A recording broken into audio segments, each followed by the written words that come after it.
6월입니다. 매년 이맘때 우편함을 여는 손이 유난히 무거워지는 분들이 계세요. 작년까지는 자녀분 밑에서 편안히 계셨던 어머니 아버지. 그런데 갑자기 본인 이름으로 고지서가 한 장 날아옵니다. 봉투를 열어보니 한 달에 23만 원. 어떤 분은 30만 원이 넘는 금액이 찍혀 있어요. 내가 뭘 잘못한 걸까? 아무것도 바뀐 게 없는데 왜 갑자기 내라는 걸까? 당황스러우시죠? 그런데 이게 올해 2026년 6월부터 전국 수십만 가구에서 동시에 벌어지고 있는 일입니다. 안녕하세요. 내 생활의 경제 장보고서입니다. 오늘 다룰 주제, 평생 건강보험료. 한번 신경 안 쓰셨던 분들도 끝까지 보셔야 해요. 본인이 해당 안 되더라도 부모님이 자녀 밑에 피부양자로 계신 분들은 반드시 알아두셔야 합니다. 왜 하필 6월이냐? 5월에 종합소득세 신고가 끝나죠. 그 자료가 국세청에서 건강보험공단으로 그대로 넘어갑니다. 공단은 그 자료를 가지고 6월부터 자격을 다시 따져요. 이분 자녀 밑에 들어가 있을 자격이 되는가? 아니면 본인 이름으로 보험료를 내셔야 하는가? 이걸 다시 점검하는 시기가 바로 매년 6월입니다. 그리고 6월 말이 되면 전국에서 일제히 통보가 나갑니다. 7월부터 피부양자 자격이 상실됩니다. 이 한 줄짜리 통보문이 한 가정의 한 달 살림을 흔들어 놓습니다. 자, 그럼 본격적으로 들어가 볼게요. 먼저 2026년 건강보험료 부과체계가 어떻게 바뀌었는지부터 짚어드릴게요. 예전에는 보험료 계산할 때 세 가지를 봤어요. 소득, 재산, 그리고 자동차. 그런데 자동차 점수가 2024년 2월에 완전히 폐지됐습니다. 이게 무슨 뜻이냐면요. 예전에는 4천만 원짜리 차를 한 대 사면 그것만으로도 보험료가 매달 3만 원씩 더 붙었어요. 지금은 차를 10대 가지고 있어도 자동차 때문에 오르는 보험료는 0원이에요. 여기까지만 들으면 좋은 소식 같죠? 그런데 함정이 있습니다. 자동차가 빠진 자리를 소득과 재산이 채웠어요. 훨씬 더 무겁게 채웠습니다.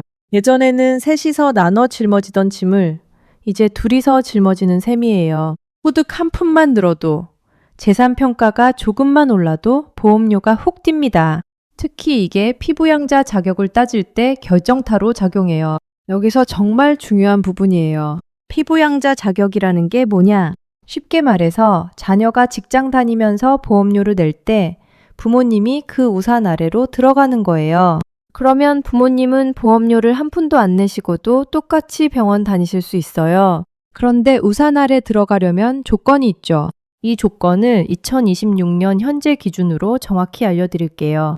조건은 크게 세 가지입니다. 첫째, 소득 조건. 연간 모든 소득을 다 합쳐서 2천만 원을 넘으면 안 됩니다.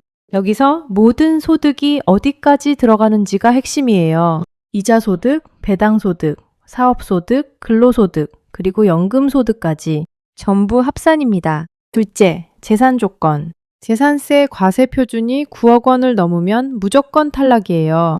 5억 4천만 원에서 9억 원 사이라면 연간 소득이 1천만 원을 넘으면 안 됩니다. 셋째, 부양관계 조건. 자녀와 실제로 부양관계가 인정되어야 해요. 자, 그럼 가장 많은 분들이 헷갈려 하시는 부분, 누가 6월에 탈락하느냐? 구체적인 사례로 보여드릴게요. 서울에 사시는 65세 김모 씨 어르신을 가정해 볼게요. 은퇴하셨고 따님 직장 밑에 피부양자로 들어가 계셨어요. 이분 소득을 한번 따져볼게요. 국민연금이 매달 130만 원 나옵니다. 1년이면 1,560만 원이에요. 그리고 작년에 작은 상가 하나 임대를 시작하셨어요. 월세 50만 원, 1년이면 600만 원이죠. 여기까지만 더해도 어떻게 되나요? 1,560만 원 더하기 600만 원, 합이 2,160만 원입니다. 기준선인 2천만 원을 160만 원 초과했어요. 딱 160만 원입니다. 이 160만 원 때문에 김 어르신은 6월 통보를 받게 돼요. 7월부터 피부양자에서 빠집니다. 그러면 이분이 새로 내야 하는 지역가입자 보험료가 얼마냐? 소득 2,160만 원에 보유하신 아파트 재산까지 합쳐서 계산하면 매달 대략 22만 원에서 25만 원 사이가 나옵니다. 장기요양 보험료까지 붙으면 25만 원을 넘기기도 합니다. 작년까지 한 푼도 안 내시던 분이 7월부터는 매달 25만 원이에요. 1년이면 300만 원입니다.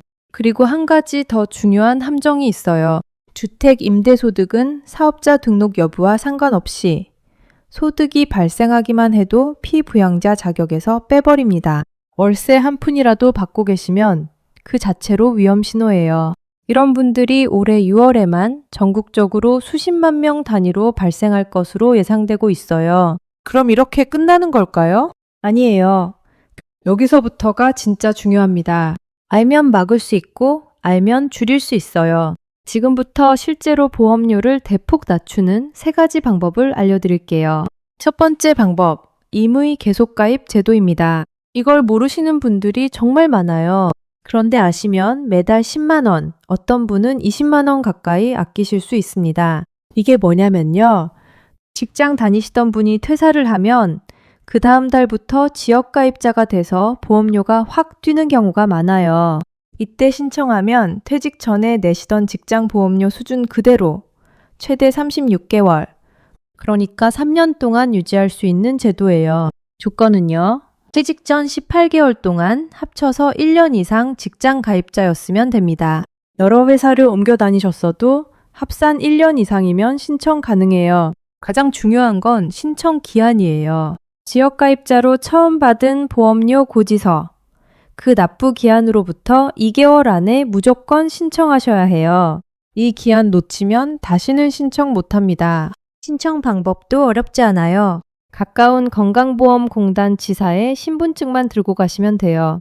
거동이 불편하시면 팩스나 우편, 전화로도 신청 가능합니다. 자, 두 번째 방법. 연금 계좌를 활용한 소득 분산입니다. 이건 좀 더 적극적인 방법이에요. 방금 김어르신 사례 기억하시죠? 국민연금 1,560만 원, 임대소득 600만 원, 합쳐서 2,160만 원, 160만 원 차이로 탈락하셨어요.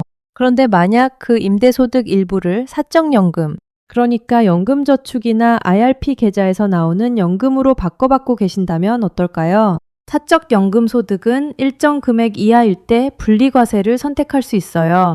그러면 건강보험료 산정용 합산소득에 들어가지 않을 수도 있습니다.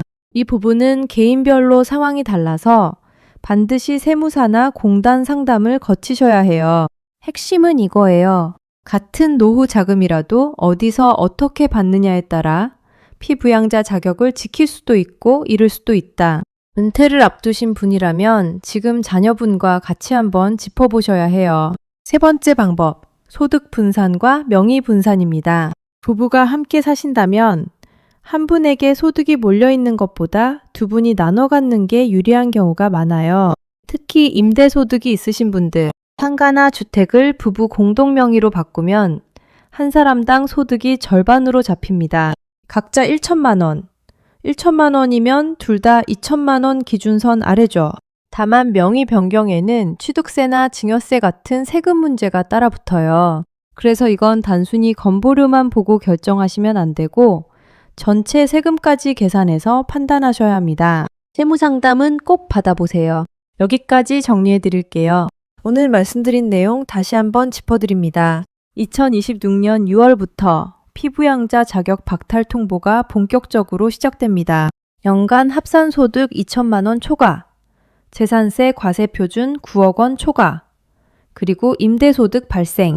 이 셋 중 하나라도 걸리면 자녀 우산 밑에서 빠져나오게 됩니다. 빠져나오면 매달 20만 원에서 30만 원의 지역가입자 보험료가 새로 부과돼요. 하지만 방어할 수 있는 길이 있어요. 임의 계속가입제도, 연금 계좌 분산, 그리고 부부 명의 분산. 이 3가지만 알아두셔도 한 해에 수백만 원을 지키실 수 있습니다. 마지막으로 한 말씀 드릴게요. 이 제도는 가만히 계시면 자동으로 적용되지 않아요. 본인이 직접 신청하셔야 해요. 기한도 정해져 있고 서류도 챙기셔야 합니다. 다시 말해, 모르면 그냥 뺏기는 거예요.